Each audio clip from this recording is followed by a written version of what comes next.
You're watching Newsday TV. I'm Shari Einhorn. Officers with long guns were seen on a rooftop at a street festival in Patchogue.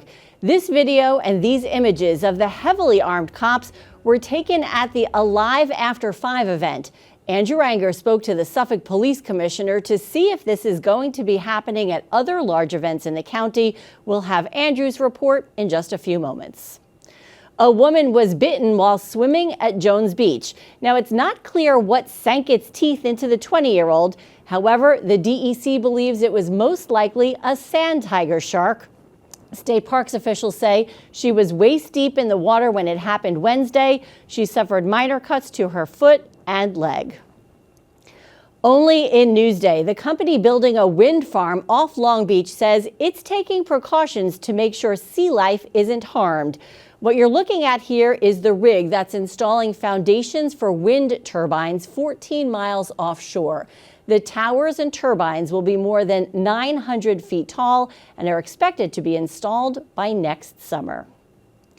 The annual run honoring fallen Navy SEAL Michael Murphy is this Saturday, exactly 20 years after he was killed.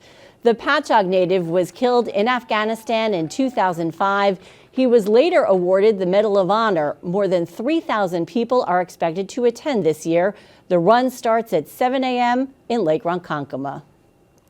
A favorite from Farmingdale is bringing authentic Italian flavor to Ronkonkoma.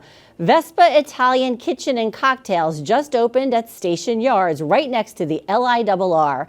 The menu featuring Sicilian dishes, brick oven pizzas, and a lively cocktail bar.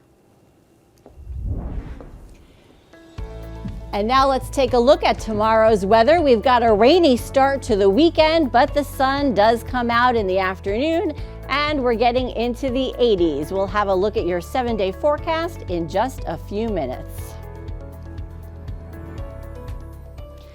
Officers with guns were seen on rooftops at a Patchogue festival. Andrew Anger tells us more about this police presence.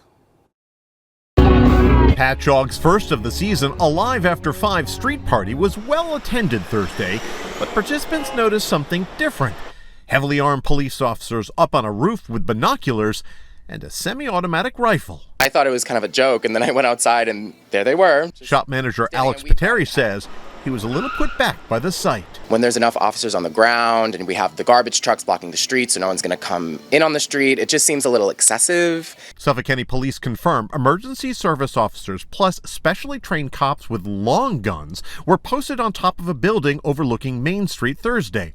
Police Commissioner Kevin Catalina says it was out of an abundance of caution. If you're going to see somebody deployed on a rooftop, they're there to make sure that if, God forbid, there's an active shooter, that's the quickest way to mitigate that threat. Catalina says there was no known threat and the increased police presence was unrelated to a nearby shooting just before the street fair began. Patchogue's Mayor Paul Pontieri says the increased security was planned and had his blessing. I'd rather have this conversation as to why they were up on the roof than a conversation that they weren't up on the roof and something happened. Leon Campbell's two daughters were at the street party. If you put extra officers and making sure the community's safe, that's a great thing. And Suffolk County Police say the increased level of security at Patchogue's event will also be seen at other events across the county going forward. You will see, again, increased security at all of those events, and we're going to do our best to make sure that the public in Suffolk County is safe. In Patchogue, Andrew Enger, Newsday TV. Only in Newsday, thousands of Long Islanders are at risk of losing their homes over a government plan to slash billions from a rental assistance program. Virginia Huey has the story. As president, I'm fighting every day to reverse this damage and make America affordable again. President Trump has repeatedly promised to make America affordable again. But for those Americans most in need, his administration's plan to slash federal rental assistance by $26 billion could put millions on the brink of homelessness. If you tell me that you're going to cut my help to pay my second mortgage, I will be in trouble. Joanne Gonzalez is a domestic abuse survivor who was awarded a Section 8 housing voucher in 2009. She and her 3 children moved into a $1,700 a month apartment in Long Beach. Gonzalez paid 30% of her household income, initially $500, and the U.S. Department of Housing and Urban Development paid the rest. Today, Gonzalez is a homeowner in Oceanside, thanks to a federal home ownership voucher that covers nearly half of her mortgage payment based on her income. People maybe has the wrong idea about this program. This is not welfare. This is a program that goes with your income. You have less income, they help you more. As your income grows, then you don't need the same help. Gonzalez is one of at least 5,700 households on Long Island that could be at risk of losing their housing if the federal government goes forward with a plan to shrink the Section 8 program. President Trump's proposal would impose a 2-year cap on rental assistance for working-age, able-bodied adults like Gonzalez. And right now, it doesn't matter that I make the $60,000 a year. I will not be able to pay 2 mortgages by myself. Homeless advocates say cutting Section 8 would not only upend one of the most effective tools of homeless prevention, but it would also have a ripple effect across communities on Long Island. The Housing Choice Voucher Program, otherwise known as Section 8, is a major component of creating housing stability here on Long Island, and therefore it's also a major component of supporting our workforce and our overall economy. This kind of opportunity is a blessing. Gonzalez can't imagine where her life would be if she hadn't received help. From living in a roach-infested basement in 2005 to home ownership today, Gonzalez says Section 8 provided the foundation to help her build a better life for her family. There could be a lot of different things going on in this country. But for me and my family, we are very grateful and thankful that we are part of this program. For Newsday TV, I'm Virginia Huey.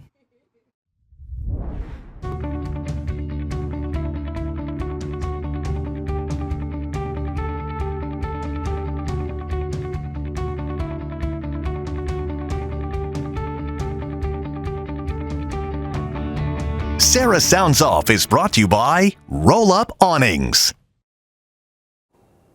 In high school sports, Sarah sounds off with this year's Spring All-Stars. He spoke to Half Hollow Hills' Samantha Heyman, who made the All-Long Island girls flag football team. Definitely this season was a roller coaster, I would say, for us. We had some up and downs throughout the season, but our team stayed composed and we really stayed together in the midst of our season. You can watch this week's episode with Newsday high school sports editor Greg Sarah, streaming now on Newsday.com. FeedMe is brought to you by Sarant Cadillac.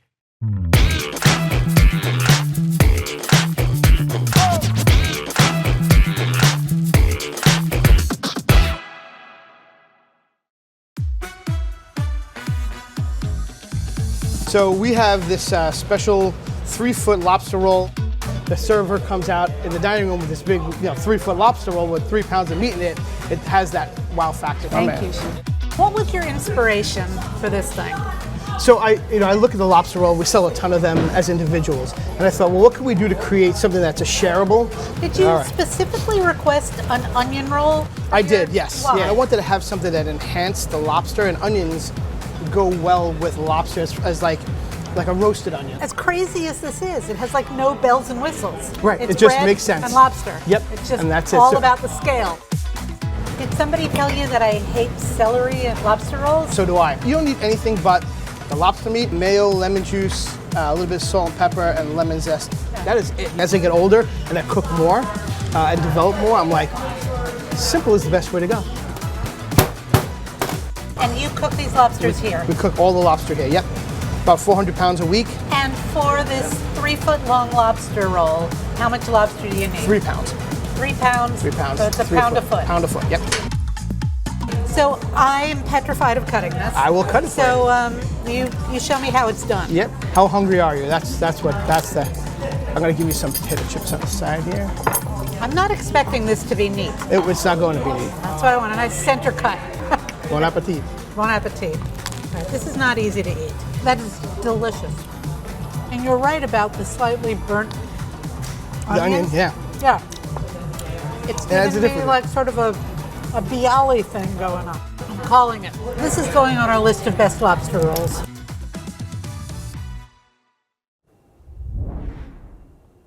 Well, that looked incredibly delicious. Let's take a closer look now at your 7-day forecast.